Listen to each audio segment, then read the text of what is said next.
राधे राधे दोस्तों हमारे धर्म में यानी कि हिंदू धर्म के अंदर जो है सावन के महीने का बहुत ही महत्वपूर्ण स्थान माना जाता है। उसी प्रकार मार्गशीर्ष के महीने का भी एक बहुत ही महत्वपूर्ण स्थान है हमारे हिंदू धर्म के अंदर। तो ये जितना महत्व है सावन के महीने का, उस प्रकार ये मार्गशीर्ष का महीना भी बहुत ही महत्वपूर्ण है हम हिंदुओं के धर्म में। तो दोस्तों आज हम बात करते हैं मार्गशीर्ष की पूर्णिमासी कब है। दोस्तों ये महीने में जो पूर्णमासी है वो 2022 की अंतिम पूर्णमासी बैठ रही है। तो इसको कुछ लोग अगहन की पूर्णिमा भी बोलते हैं। तो इसके लिए जो तरीका हमेशा हर पूर्णमासी पर होता है, सारे तरीके मिलते जुलते हैं, पर फिर भी मैं एक बार फिर से बता देती हूँ। दोस्तों पूर्णमासी बैठ रही है यानी कि जो व्रत की पूर्णमासी है, जो व्रत करते हैं लोग, जो कुछ या करना चाहते हैं या फिर जो पहले से करते आ रहे हैं, उनको व्रत रखना है 7 दिसंबर को, क्योंकि 7 दिसंबर को ही सुबह 8:01 पर पूर्णिमा प्रारंभ हो रही है। और जो व्रत पूर्णिमा का रखते हैं वो लोग सत्यनारायण की कथा करते हैं। और दोस्तों सभी को शायद याद भी होगा कि सत्यनारायण की पूजा जो होती है वो शाम के समय होती है। लक्ष्मी पूजन भी शाम के समय होता है और चंद्रमा पूजन भी शाम के समय ही होता है। तो जो व्रत रखने वाले प्राणी हैं हम लोग, उनको व्रत रखना है 7 दिसंबर को। और जो स्नान और दान की जो पूर्णमासी है वो 8 दिसंबर को है, क्योंकि 8 दिसंबर की सुबह 9:47 पर ये समाप्त हो रही है। तो स्नान दान के लिए जो अच्छा मुहूर्त है वो 8 तारीख की शुभ मुहूर्त यानी कि ब्रह्म मुहूर्त में आप स्नान और दान कर सकते हैं। लेकिन ध्यान रहे दोस्तों कि पूर्णमासी जो ये ख़त्म हो रही है वो 8 दिसंबर को 9:37 पर हो रही है। 9:37 पर ख़त्म हो रही है ये। तो तब तक ये सारा स्नान दान आप निपटा लें अपना।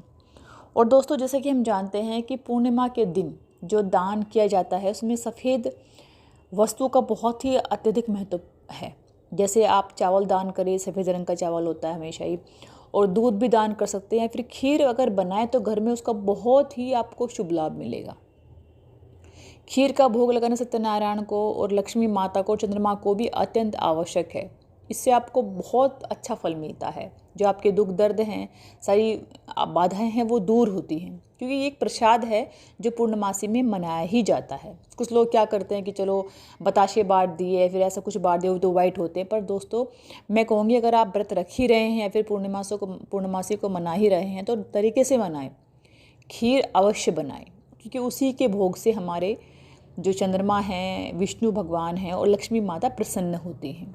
क्योंकि ये बात वही है, अगर कष्ट भी किया है आपने व्रत रखने का, कष्ट तो कहते नहीं खैर इसको, अगर आपने तपस्या की है व्रत रखने की तो इसको परिपूर्ण करे तरीके से। सफ़ेद खीर होती है, क्योंकि खीर का रंग सफ़ेद ही होता है, दूध में बनती है, चावल सफ़ेद, तो डेफिनेटली उसका प्रसाद बनाना अत्यंत ही आवश्यक होता है। तो दोस्तों और ध्यान रहे, जो स्नान करने का जो अच्छा प्रभाव यानी कि अच्छा जो वो मिलता है फल, वो पवित्र नदी में स्नान करने का बहुत ही अच्छा फल मिलता है, परंतु ये सभी के लिए पॉसिबल नहीं होता। जो प्राणी किसी कारणवश नदी में स्नान ना कर पाए वो लोग घर में ही गंगा जल मिलाकर स्नान कर सकते हैं। लेकिन कोशिश कीजिए कि जो ये आप स्नान है वो ब्रह्म मुहूर्त में करें। जैसे कि मैंने बताया आपको टाइमिंग क्या है, 7 से लेकर 8 बजे तक, 7 तारीख से लेकर 8 तारीख तक, यानी कि 7 दिसंबर से 8:01 से प्रातः 8 दिसंबर 9:37 प्रातः काल में ये समाप्त हो जाएगी। तो जो भी आपको स्नान दान व्रत आदि करने हैं वो इसी समय के बीच में करें।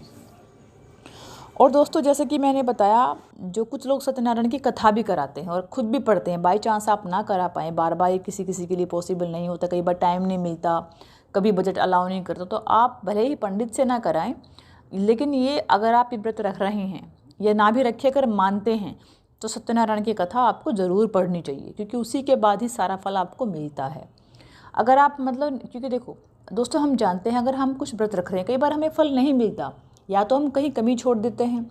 जो नियम कायदे बने हुए हैं हमारे शास्त्रों में, पुराणों में और ग्रंथों में, या तो वो नियम हम मान नहीं रहे हैं। एक मोटा मोटा पढ़ लिया पूर्णिमा का व्रत रखो, मान लो अगर हमने मोटा मोटा पढ़ तो लिया है कि पूर्णिमा का व्रत रखो, अच्छा फल मिलेगा, ये मिलेगा, लेकिन हम नियम पूरे नहीं करते हैं, कई बार ऐसा होता है। तो दोस्तों मैं फिर से कहूँगी, अगर आपको किसी चीज़ का फल चाहिए, किसी व्रत का या फिर किसी भी पूजा पाठ का, तो उसके लिए नियम से ही सब कुछ करो तो बहुत अच्छा फल मिलता है। कई लोग शिकायत करते हैं हम व्रत रखते हैं, हमने ये किया हमने, लेकिन उसका फल नहीं मिल रहा। कहीं ना कहीं त्रुटि आप छोड़ देते हैं, कुछ ना कुछ कमियाँ आप छोड़ रहे हैं दोस्तों। और दोस्तों मार्गशीर्ष के जो पूर्णिमा है, इसको अघन की पूर्णिमा भी बोलते हैं कहीं कहीं पर। तो विष्णु, जो मैंने बताया, अगर आप विष्णु जी को और लक्ष्मी माता को या चंद्रमा जी को आप खीर का भोग लगाते हैं तो विष्णु आपकी हर बाधाएं हर लेंगे, माता भी आपको धन की कमी नहीं छोड़ेगी, और चंद्रमा जिसका शुभ है उसको कुछ कमी हो ही नहीं सकती, क्योंकि मन का कारक कौन है? चंद्रमा। अगर आप हर पूर्णमासी को व्रत रखते हैं, अगर व्रत ना रख पाए तो भी आप खीर का भोग चंद्रमा को अवश्य लगाएं, क्योंकि चंद्रमा का संबंध किससे है? मन से। हमारा मन खुश तो हम खुश, क्योंकि मन के ऊपर ही हमारी सब चीज़ें डिपेंड करती है। कई लोग घर में लड़ाइयाँ करते रहते हैं, हमेशा गुस्से में रहते हैं, भड़कते हैं, तड़कते हैं, तो ऐसे केस में क्या होता है कि मन उनका शांत नहीं है। तो ऐसे केस में आप करिए, खीर का भोग लगाएं पूर्णमासी को, चांद को जल दीजिए। जल देना अत्यंत आवश्यक होता है शाम को इसकी पूजा में, क्योंकि पूजा में जल के बिना तो आचमन हम करते नहीं हैं। तो दोस्तों ध्यान रहे, चंद्रमा को ही पूर्णिमा के दिन रात्रि में जल दिया जाता है। और दोस्तों जो ये 7 दिसंबर को जो चंद्रमा उदय हो रहा है, वो हो रहा है 4:42 पर चंद्रोदय है दोस्तों। तो ये जो व्रत रखते हैं वो लोग ये बात ध्यान रखें कि रात्रि को 4:42 पर चंद्र का उदय हो रहा है।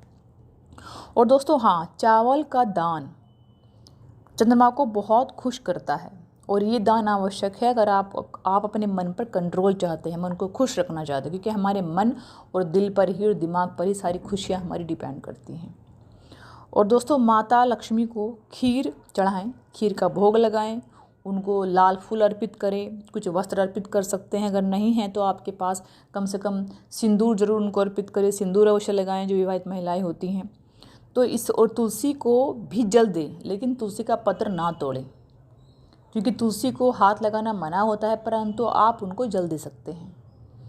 और दोस्तों ये भी खीर बनाएं, खीर का भोग लगा, लेकिन ध्यान रहे कि विष्णु के लिए ही ये, विष्णु और लक्ष्मी माता और चंद्रमा के लिए ही पूर्णिमा का व्रत रखते हैं। लेकिन और हम जानते ही हैं कि विष्णु के हर व्रत में, मतलब विष्णु भगवान के हर पूजा पाठ में तुलसी माता का भोग अवश्य लगेगा, तभी ही विष्णु महाराज, विष्णु भगवान उसको मंजूर करते हैं। तो जैसे भी आप खीर बनाएं और वो खीर अर्पित करेंगे आप विष्णु को या चंद्रमा को, तो उसमें तुलसी का पत्ता अवश्य डालें। हाँ दोस्तों, पूर्णिमा के एक दिन पहले आप तुलसी का पत्ता तोड़ के रख लें, क्योंकि उस दिन उसको हाथ लगाना, तुलसी को हाथ लगाने से पाप लगता है। और दोस्तों पूर्णिमासी के दिन, क्योंकि लक्ष्मी घूमती है, लक्ष्मी माता आती है घर में विचरण के लिए, तो आप उस दिन अपने मेन गेट के बाहर सफाई करें, जल छिड़के। जल तो खैर रोज़ छिड़के आप, वो अच्छा होता है जल छिड़कना डेली, लेकिन बाई चांस आप नहीं छिड़क पाते, कुछ मजबूरियाँ होती है, तो पूर्णिमासी के दिन जल छिड़क कर रंगोली ज़रूर बनाएं। और घी का दीपक भी लगाएं, गेट पर लगाएं, और जहाँ पे पूजा स्थान है, जो आप शाम को पूजा करेंगे सत्यनारायण की कथा करते करते, वहाँ पर भी आप घी का दीपक लगाएं। कोशिश करें कि गाय के घी का दीपक लगाएं। तो दोस्तों उम्मीद है आपको जो मैंने बताया है विधि सबको समझ में आई होगी। अगर आपको ये समझ में आई है, अच्छा लगा है सुनकर, तो आप अन्य लोगों से भी इसको शेयर करें, और जो चैनल है हमें इसको सब्सक्राइब करें। और दोस्तों ध्यान रहे, सत्यनारायण की कथा और पूर्णिमा का व्रत ना कर सके तो खीर का भोग कम से कम अवश्य लगाएं।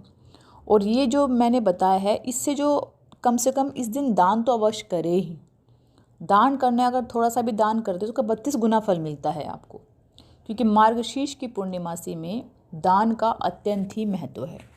तो दोस्तों उम्मीद है आपको जो मेरी सारी जानकारी अच्छी लगी होंगी, तो सब्सक्राइब करें दोस्तों। धन्यवाद। राधे राधे।